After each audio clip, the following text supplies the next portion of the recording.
Vox Fidei, tous les dimanches de 13h à 14h, Maxime Jonas.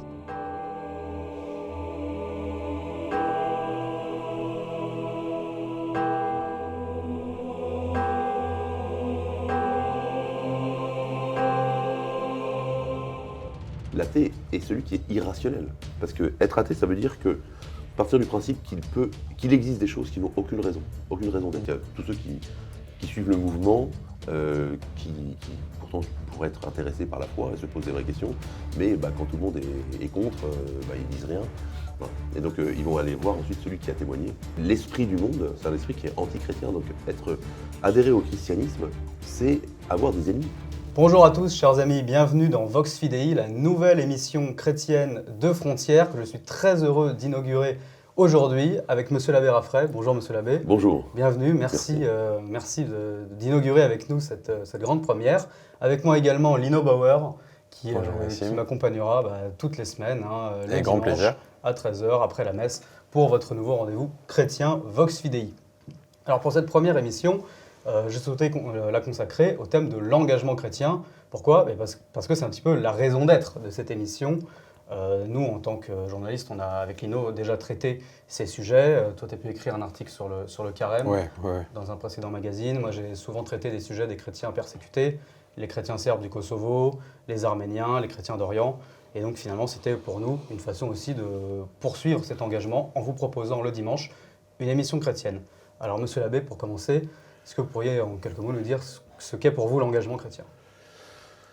L'engagement chrétien, je dirais, fondamentalement, c'est répondre à ce commandement du Christ. C'est dans les dernières lignes de l'Évangile, aller à travers le monde, aller à travers les nations et enseigner, prêcher le baptême au nom du Père, du Fils et du Saint-Esprit.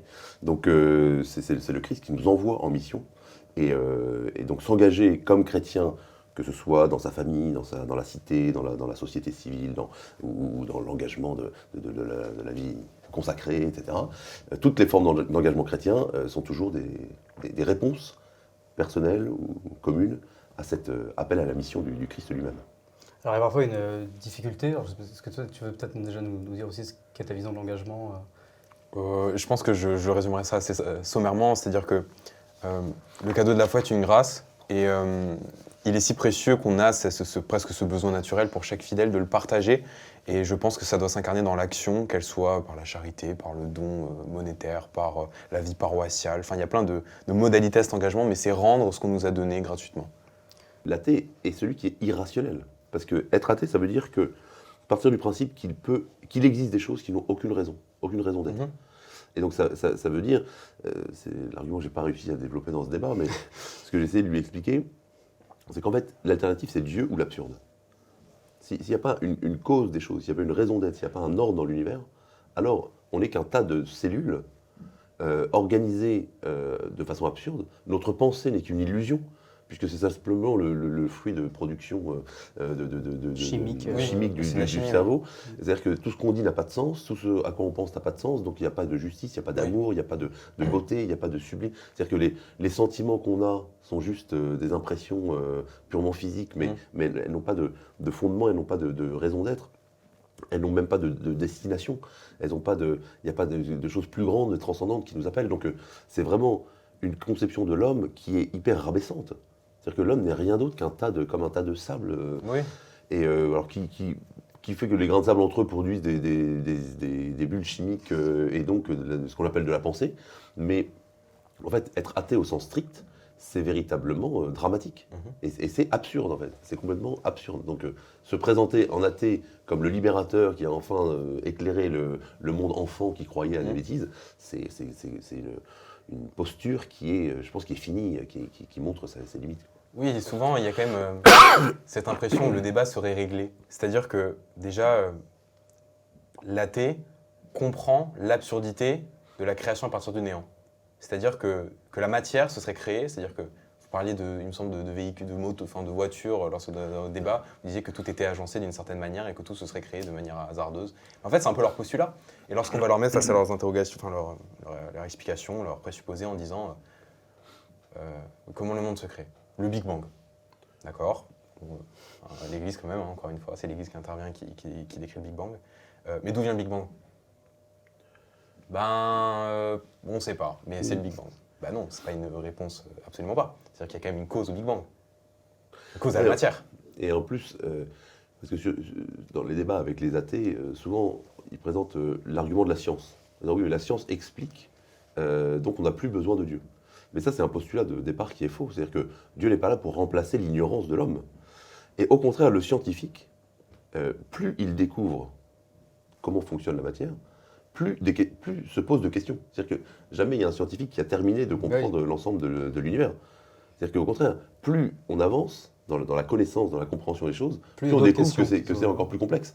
Donc, c'est-à-dire que la complexité du réel dépasse infiniment la capacité de l'homme de le comprendre. Et je trouvais qu'il y avait un commentaire, je vais terminer là-dessus parce que je parle un peu beaucoup, assez pertinent qui disait, je ne sais plus comment s'appelle ce cher monsieur, j'avais noté son nom, mais dans le débat avec le crayon, où il disait, il y avait un commentaire qui disait, on a l'impression que c'est un enfant qui fait sa crise d'adolescence et qui est un rebelle avec ses parents. Et en fait, elle paraît certes un petit peu provocatrice, et c'est le cas. Néanmoins, elle a un fond de vérité. C'est-à-dire que finalement, le socle sur lequel se basent ses valeurs et son paradigme est très chrétien en fait. Déjà, c'est la quête de la vérité.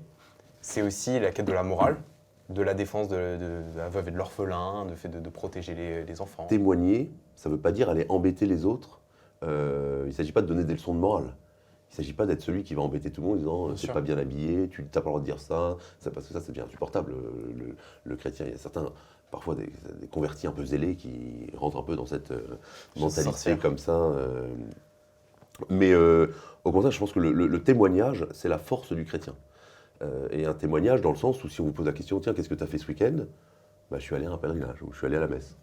Sans faire de prosélytisme dans le sens avec une grande croix, convertissez-vous et en donnant des leçons. Mais simplement, quand on vous pose la question, répondre. Toi, t'es croyant? Oui, je suis catholique.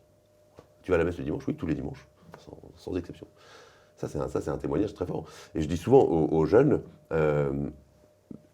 contentez-vous d'aller à la messe tous les dimanches, mais si vous allez en week-end avec des amis, dites aux gens, moi, très bien, je vais en week-end comme vous, sauf que le dimanche matin, je vais à la messe. On trouve un endroit pour une messe. Donc, vous vous débrouillez, prenez le bus s'il le faut, faites du stop, j'en sais rien.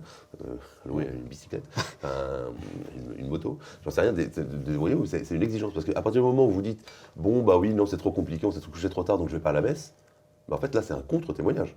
Puisqu'en fait, tous ceux qui vous regardent, ils disent, en fait, son christianisme, c'est un peu la carte. façade. Voilà. Et c'est vrai, par exemple, il y a plein qui sont dans ce cas-là. Moi, même à mon époque, déjà, c'était le cas.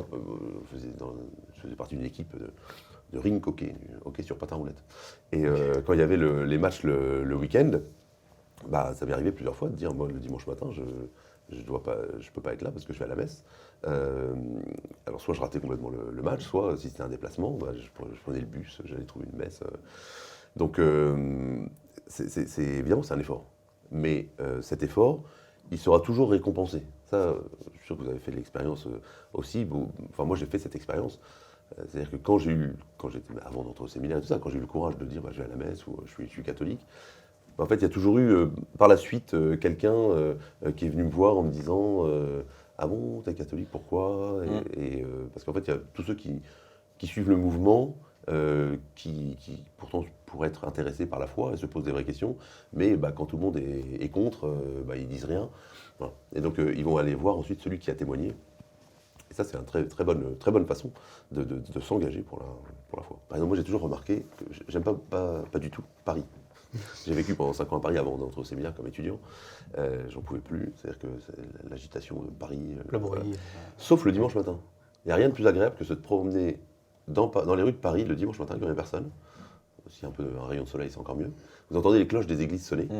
Et Paris prend un autre visage. Bon, je ferme la parenthèse. Mais parce que quand on va à la messe le dimanche, ça veut dire qu'on s'habille bien. On ne s'habille pas comme les autres jours. Ensuite, on prend l'apéritif, on fait un déjeuner, un repas du dimanche, on met les vêtements du dimanche. Nous, quand on était petits, on cirait les chaussures le dimanche. On sent dimanche, exactement. Et ça, c'est une des pierres de notre civilisation. il n'y a rien de pire que de voir ces jeunes qui s'habillent tous les jours de la même façon, et le dimanche qui mettent le même jogging. Peut-être qu'ils se changent, mais il veut dire qu'ils n'ont pas une vision d'un jour particulier. Et pourquoi est-ce que le dimanche est un jour particulier? Parce que c'est le jour du Seigneur, parce que c'est le jour consacré à Dieu, et donc aux activités spirituelles qui élèvent l'âme, qui nous permettent de respirer. Et donc une certaine vision de la famille, une certaine vision de sa patrie, une certaine vision des coutumes, etc. Donc je pense que vraiment sanctifier le dimanche, c'est le premier point. Et voilà, prendre du temps pour Dieu. J'ai dit qu'il y avait trois motifs. Deuxième motif, c'est parce que pour être un bon chrétien, eh bien, il faut faire communauté. C'est-à-dire qu'on n'est pas chrétien tout seul, à moins d'être un ermite, quelqu'un déjà qui a une grande vie spirituelle intérieure. On apprend à être un bon chrétien en fréquentant d'autres chrétiens. Et donc, c'est ce que je dis aux jeunes, commencez par aller à Messe du Dimanche, vous rencontrerez d'autres jeunes, vous rencontrerez des gens qui sont dans votre situation. Si vous êtes des jeunes parents, vous parlerez avec d'autres parents, vous verrez que tout le monde a les mêmes questions, les mêmes difficultés. Et donc, faire communauté, une communauté chrétienne, c'est très important. C'est comme ça que la foi s'est développée dans l'Occident chrétien depuis 2000 ans.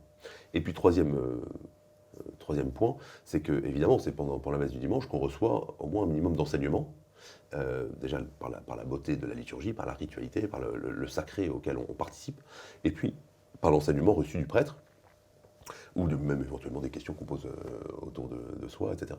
Et par les lectures de la Sainte Écriture qu'on entend, qui sont commentées par le prêtre. Donc voilà, comment vivre chrétiennement. Il faut commencer par aller à la messe le dimanche, et puis c'est de là que petit à petit on va connaître la foi, comprendre l'intérêt de la pratique régulière, enfin pratique tous les dimanches, et de la prière quotidienne, etc.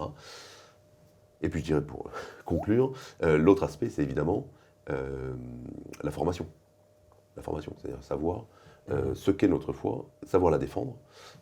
Je parlais hier avec un garçon qui s'est converti à l'islam quand il avait 15 ans. Et il expliquait, c'était très intéressant, je vous conseille son livre, il s'appelle Bruno Guillot, parce qu'il s'est converti à l'islam. Il est allé au Maroc, à Médine, plein de pays. Il a appris l'arabe parfaitement, le Coran, il est devenu imam salafiste. Oui, carrément, à fond. Le bout du chemin. Et après, il est rentré en Europe et il s'est converti, il est redevenu catholique. Donc maintenant, il prêche pour expliquer son parcours et pourquoi est-ce qu'il est arrivé là. Et je mentionne ce témoignage parce qu'il disait que lui, il avait été baptisé enfant, mais il n'avait reçu aucune formation.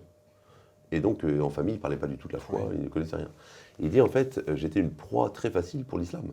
Parce qu'en fait, il me posait des questions, il me disait, mais ta religion, c'est nul. Et j'avais aucune, je pensais, et je me dis, mais comment des gens peuvent croire des trucs stupides, comme le fait que Dieu est un enfant, que Dieu devienne un homme, etc. Et donc, je pense que c'est un devoir, une responsabilité des parents d'éduquer leur enfant dans la foi chrétienne, et une responsabilité de chaque chrétien de savoir défendre sa foi, de savoir argumenter, ce qu'on appelle l'apologétique, de savoir démontrer que oui, au moins d'avoir des arguments pour prouver que Dieu existe, que c'est pas juste une bêtise d'être chrétien ou de croire en Dieu. Au contraire, ce qui est absurde, c'est de penser qu'on est juste un tas d'atomes qui n'a aucun sens, qui va nulle part. Et donc savoir argumenter, donc se former. Il y a tous les niveaux qui existent. Depuis 2000 ans, tout a été écrit. Donc il y a des choses pour les débutants, pour les enfants, pour les personnes âgées, pour les intellectuels, dans tous les goûts. Donc tout le monde doit chercher de quoi alimenter sa foi. Quand il y avait les matchs le week-end, ça m'est arrivé plusieurs fois de dire, moi le dimanche matin, je peux pas être là parce que je vais à la messe. Alors soit je ratais complètement le match, soit si c'était un déplacement, je prenais le bus, j'allais trouver une messe. Donc évidemment c'est un effort. Mais cet effort, il sera toujours récompensé. Ça, je suis sûr que vous avez fait l'expérience aussi. Moi, j'ai fait cette expérience. C'est-à-dire que quand j'étais avant d'entrer au séminaire et tout ça, quand j'ai eu le courage de dire je vais à la messe ou je suis catholique, en fait, il y a toujours eu par la suite quelqu'un qui est venu me voir en me disant ah bon, t'es catholique, pourquoi ? Parce qu'en fait, il y a tous ceux qui suivent le mouvement, qui pourtant pourraient être intéressés par la foi et se posent des vraies questions, mais quand tout le monde est contre, ils disent rien. Voilà. Et donc ils vont aller voir ensuite celui qui a témoigné. Et ça, c'est une très bonne façon de s'engager pour la foi. Accepte l'idée que être chrétien, c'est aller dans le sens opposé du monde. C'est le Christ lui-même qui le dit. Je ne suis pas de ce monde. Le monde pas avec moi. C'est-à-dire que, dans un certain sens, évidemment, Dieu a donné son Fils unique pour sauver le monde. Mais l'esprit du monde, c'est un esprit qui est anti-chrétien. Donc adhérer au christianisme, c'est avoir des ennemis. Il y a des gens qui préfèrent tuer les chrétiens, comme ils ont commencé par le Christ, plutôt qu'accepter cet enseignement, parce qu'il y a des gens qui sont motivés par le mal, et donc c'est un combat du bien contre le mal. Et donc il faut accepter comme chrétien que oui, ça a un prix de défendre le bien, ça a un prix, et qu'il y a des gens hystériques, effectivement, qui préféreront toujours crucifier les chrétiens plutôt que se convertir, ou plutôt qu'accepter ce langage du bien. Donc oui, aujourd'hui, très concrètement, être chrétien, ça veut dire se mettre un peu au banc de la société, d'une société qui est complètement dégénérée, qui défend sans arrêt tous les types de perversions sexuelles ou intellectuelles, au profit, oui, d'une espèce de liberté. Le culte du plaisir. Le culte du la jouissance, plaisir, c'est de la l'hédonisme, jouissance, ouais, exactement. Et de la consommation, et de l'immédiateté, de la satisfaction des désirs. Bon.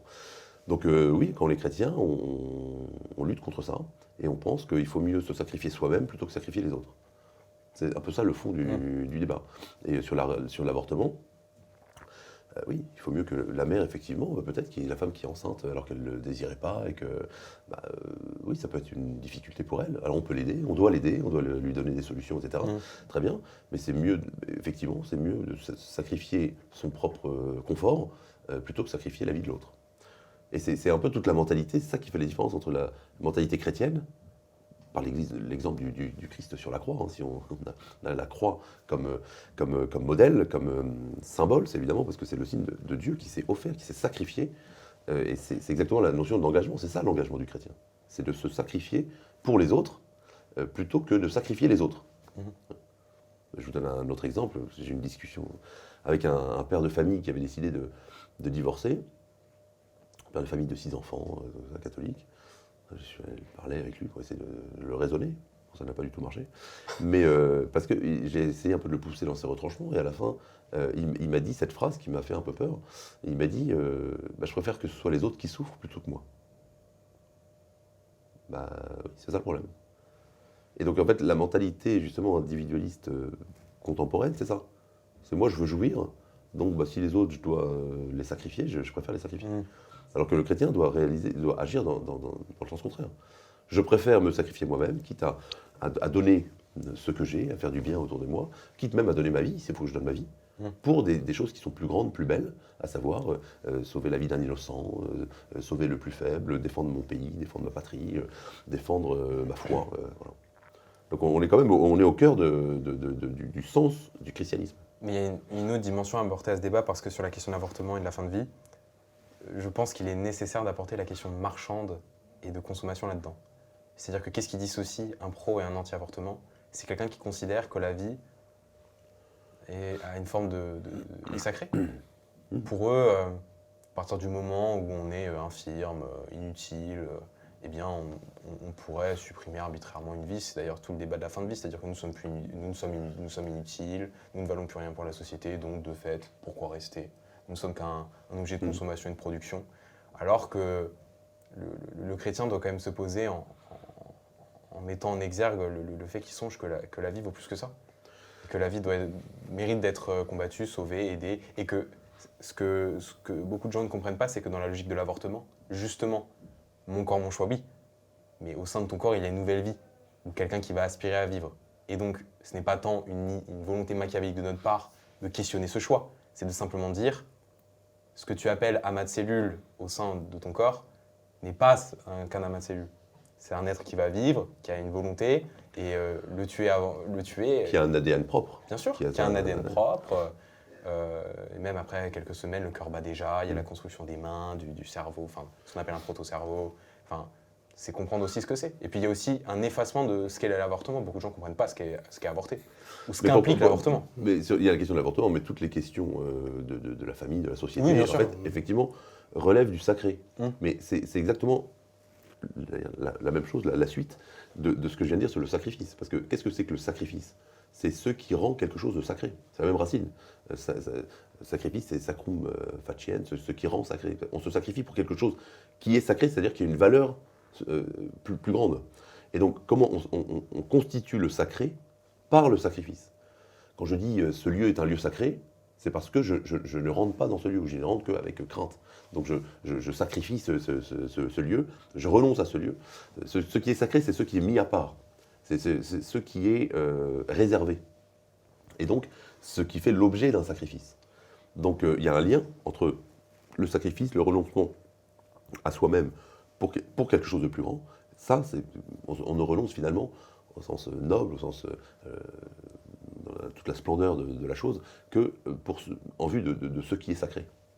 Donc, bien sûr, il ne peut donc y avoir de sacré que si on peut se sacrifier pour quelque chose.